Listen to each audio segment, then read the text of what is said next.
एक प्रेमी का फोन आ रहा था दोस्तों कि गुरुजी, जब हम कोई प्रयोग करते हैं एक बार हमें आराम होता है और फिर दोबारा से फिर वही हो जाता है, संकट आ जाता है।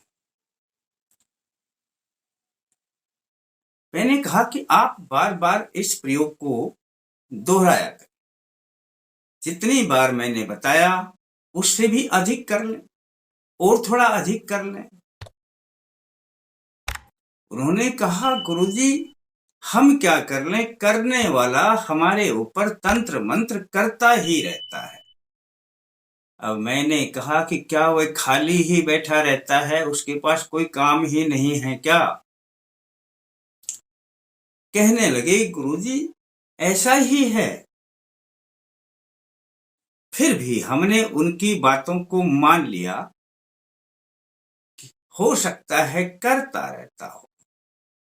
आजकल किसी के पास अपना काम करने के लिए भले ही फुर्सत ना हो, पर तंत्र मंत्र करने के लिए फुर्सत है।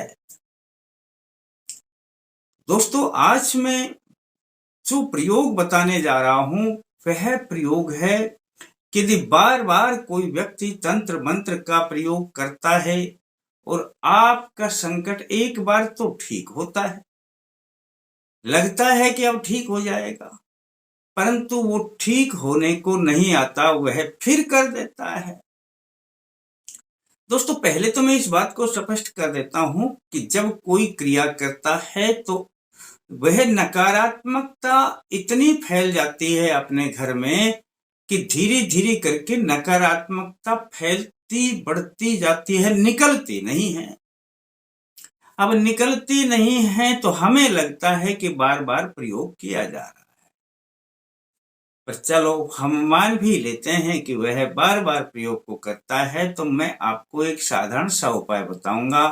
कोई कुछ भी करता रहे, आप पर, आपके परिवार पर, आपके घर पर कोई बंधन असर नहीं करेगा। है आप पर संकट, है आप पर किया कराया, है आपके घर का बंधन, बस आपको जरूरत क्या पड़ती है, प्रयोग बड़े छोटे होते हैं दोस्तों, और यह छोटा प्रयोग ही बड़ा कारगर सिद्ध होता है। मैं सत्यनारायण शर्मा, जय माता दी बोलते हुए अल्टीमेट ज्ञान में आपका हार्दिक स्वागत करता हूं। दोस्तों, आपका अपने घर का मेन गेट देखें, उसकी चौड़ाई और उतना धागा आपने एक तरफ पकड़ लेना है एक हाथ से और दूसरे हाथ से, और वो धागा चौड़ाई करके ऐसे पकड़ लेना। अब आप अपने मेन गेट पे पहले तो मेन गेट का दरवाजा बंद कर दें और तब आपने दीवार से दीवार, जो गेट खुला है उतनी दूर में चौड़ाई में काला धागा पकड़ लें। और यदि आपके हाथों से भी अधिक है गेट, आपका मेन गेट, एक तरफ किसी को भी पकड़ा दें, अपने घर के जो भी सदस्य हैं उसको पकड़ा दें। एक तरफ वो टच कर लेंगे, दूसरी तरफ आपने टच कर लेना है। दोस्तों, शनिवार के दिन इस प्रयोग को कर लेना। काला धागा अपने मुख्य द्वार पे दरवाजा बंद करके एक तरफ पकड़ लेना, इधर दीवार से टच करना, इधर वाली दीवार पे टच करना जहां पे दरवाजा बंद होता है, यानी कि दोनों तरफ दरवाजों का गैप, दरवाजों के गैप को आप समझ गए होंगे। अब इस प्रकार से पकड़ करके और आपने इस मंत्र को 7 बार बोल देना है दोस्तों।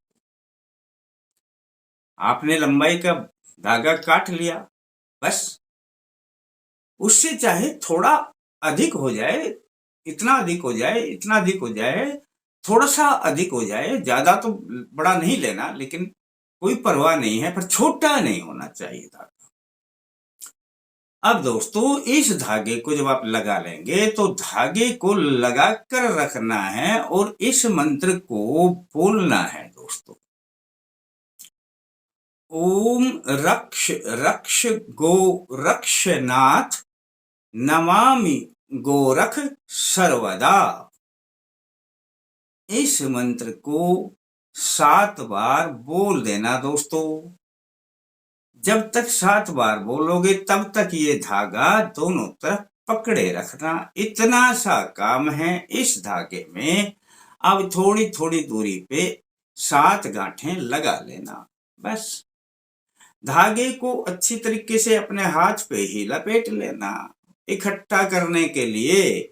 अब इकट्ठा हो जाएगा तो आपने इस दरवाजे में चाहे जहां से नापा है उस दीवार पे ऊपर की साइड, जहां से नापा है इस दीवार के ऊपर की साइड, या अगर ऊपर का आपका दरवाजे की छत बनती है जैसे दरवाजे की, तो उस पे आपने टेप से दोनों तरफ चिपका देना है। एक टेप ऐसे लगाया, उसमें धागा लगा दिया, फिर टेप लगा दिया।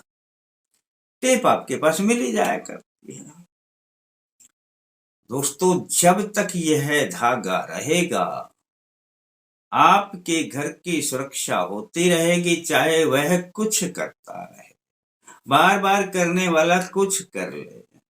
अब बस धागा यहां से कोई यदि हटा देता है, किसी बच्चे ने हटा दिया, किसी आपने नीचे लगा दिया या किसी दूसरे ने हटा दिया इस बच्चे को और आपके सामने वो धागा गिर गया, तब इस धागे को आपने जल में प्रवाहित करना है, खड़े जल में या बहते हुए जल में। बस इतना सा काम कर देना। पर फिर आपने अगले शनिवार की इंतजार करना और शनिवार को ही फिर से धागा लगा देना दोस्तों।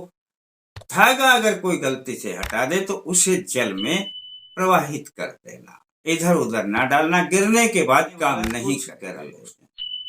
बस छोटा सा प्रयोग है, आप इसे कर लेना दोस्तों। आपके घर की रक्षा अब गोरखनाथ जी के जिम्मे आ जाती है। अच्छा लगे तो किसी को बता देना, और अच्छा लगे लाइक कर देना। फिर मिलते हैं दोस्तों नए अंक के साथ, तब तक के लिए जय माता दी।